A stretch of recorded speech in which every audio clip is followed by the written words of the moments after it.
Yeah, I get that a lot from non-Muslims, sometimes even from Muslims, the people who say, I like everything that you say. It's all reasonable and logical up until you bring religion into it. I agree with everything up until you bring up all that Islam stuff. Well, that just tells you where your own logic and your own sense reach their limit. Your reasonableness can only go along with me up until that point, and then your reasonableness runs out. This isn't where my rationality and logic and sense end, it's where yours ends. You agree with me up to that point, and then you hit a roadblock. That's your obstacle, not mine. You think I'm right in what I'm saying up to the point where you're wrong. They'll say, why do you have to bring religion into it? But that's the wrong question. Why do you bring secularism and atheism into it? I mean, why do you irrationally and illogically insist that religion must be illogical and irrational when all you've been hearing from me so far is nothing but reason and logic all along? No, I'm not going to leave religion out of it. Just because your capacity for reason and logic can't cope with it, just because your capacity for reason and logic end at that point, you don't get to impose on the Muslims all the biases and prejudices that you have developed over the course of your Western history because you had an irrational and an illogical religion imposed upon you. The religion that you're thinking about is not our religion. And your assumptions are derived from your own experience with that religion, not ours. I mean, religion did not impede our civilization from critical thinking, from scientific thought, from rationality, and so on. That wasn't us. Our civilization produced monumental scholars with erudition in a broad assortment of fields and disciplines. And they were all religious people. You're like someone who got cheated in a real estate scam one time, so you think houses don't exist. Just because you got fooled one time doesn't mean that everyone who buys a property is a fool. That was you. No, you're going to have to get used to this. You're not going to be able to dominate our discourse anymore. You're not going to get to dictate to us what we can and cannot talk about or how we talk about it. And you're the last people in the world to tell anyone else on earth about logic, reason, and sense. Your Western so-called Enlightenment civilization is a monstrosity in human history. Well, you've committed genocide after genocide, and you're committing one right now in Gaza. Your logical, rational, reasonable European powers obliterated the Native Americans. You systematically dehumanized and enslaved Africans for centuries. You carried out population extermination in Namibia, in Congo, in Algeria, and on your own continent against the Jews, the Holocaust, the Gypsies, the Muslims in Bosnia, on and on. So, yeah, you made sense. I was following your reason and your logic up until you brought in that genocidal mass murder. That's where you lost me. You can't talk about rationality and reason. You must be joking. You can only say that if you live inside of your own Western propaganda echo chamber. It's an absurd thing. It's just as absurd as calling yourselves democracies. You created societies that sacralize wealth, that sanctify the rich, giving them near holy authority. You didn't abandon the papal tyranny. You just shifted it into the morality-free private sector. It makes sense to you, in your enlightened logic and reason, that sick people in your societies, for example, can suffer and die if they're poor, and that every human interaction and every human endeavor should be monetized in order for it to have any value, and whatever can be monetized should therefore be socially acceptable and respectable, no matter how deranged and perverse it is. Reason and logic. Do you know that about a third of Westerners believe in astrology? And about half of them, and just under half of them, believe in aliens and spaceships, and over half of them believe that Atlantis existed. Over half of them also think that they can will something into existence by writing it on a wish board and just thinking about it hard enough, visualizing it. Your society's literally indoctrinated you out of thinking. You replaced the church, which manipulated you for centuries and gaslit you so that you wouldn't think for yourselves. And you just replaced that with the state, with the private sector, and with mass media and entertainment. And they do the same thing to you, but even more effectively and even more thoroughly. But instead of telling you that it makes you pious, they tell you that it makes you rational. Well, you weren't pious then and you're not rational now. You're just an automaton, living paycheck to paycheck, sinking in debt, estranged from your family, uh, living out fantasies in your head about what you're going to be when you grow up. Meanwhile, you're in your 40s. You identify more with the brand names that you wear than with your own name.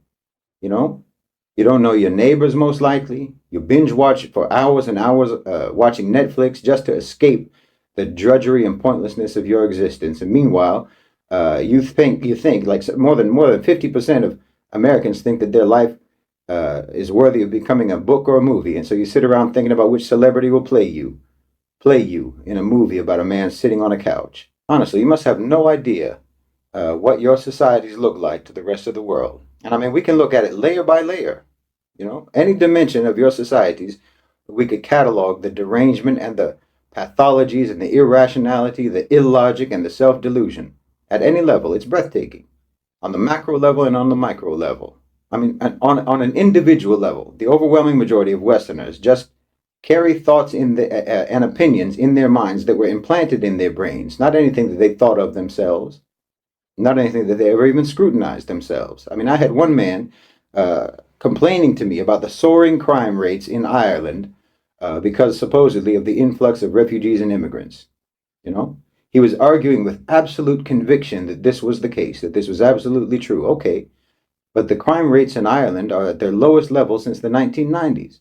He didn't even do that basic, obvious research before he was blasting out his moral outrage. I mean, how do you live your life like that? That has to manifest in so many other areas of life. I don't even know how you dress yourself in the morning. This is why you all think that AI is so impressive, because already your intelligence is artificial. Already, every time when you speak, you're doing nothing but regurgitate words and phrases that you found on the internet. There's no thought going on there. Don't even let me get started talking about the macro level. Just look at Germany. That's enough for you. Look at what Europe is doing to themselves. Your leaders are literally deindustrializing and sabotaging your countries, and you're sitting around baffled as to why that's happening. Because you have nothing to do with logic and reason and rationality. You can't understand reality when it's slapping you across your face. And then you imagine that you can tell the Muslims what is and what is not rational. Well, you're a living satire. But in our history, we have a continuous stream of intellectual brilliance.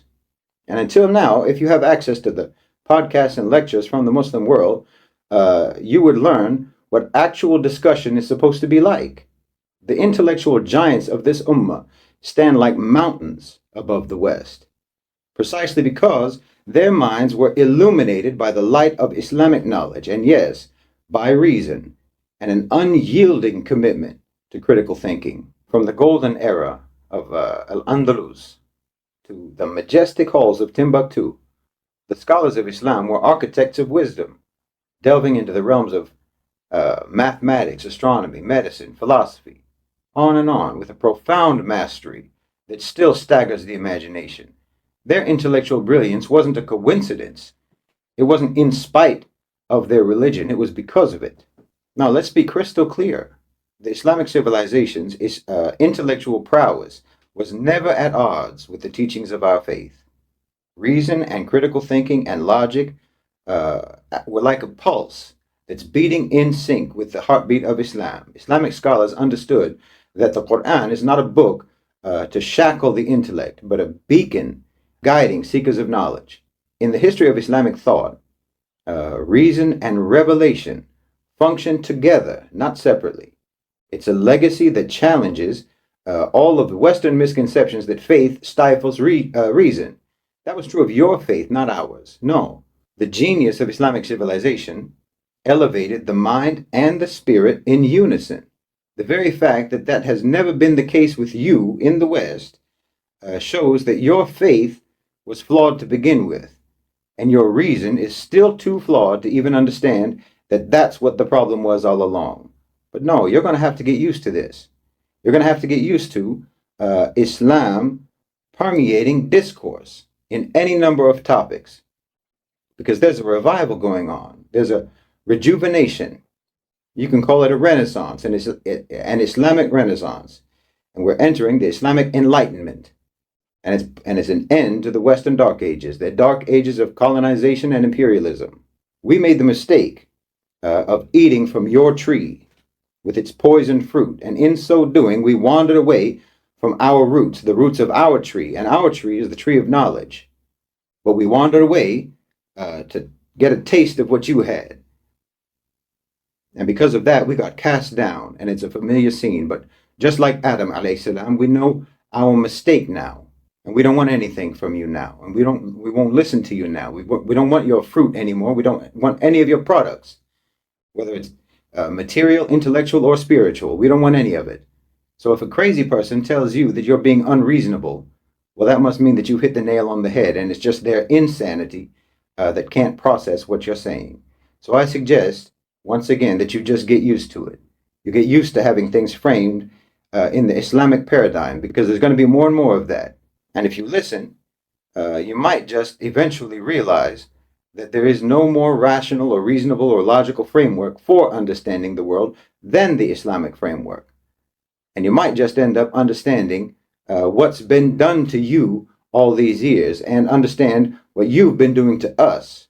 And maybe, if you listen, maybe we can move forward together to snatch our collective future out of the clutches of the powers that be, who have been dumbing you down all these years and telling you that you're smart. And the powers that be that have been trying to make you hate us to your own detriment, precisely because they wanted you to be dumb, and they knew that if you listen to the Muslims and you listen to Islam and you learn about Islam, well, that's going to foil all their plans.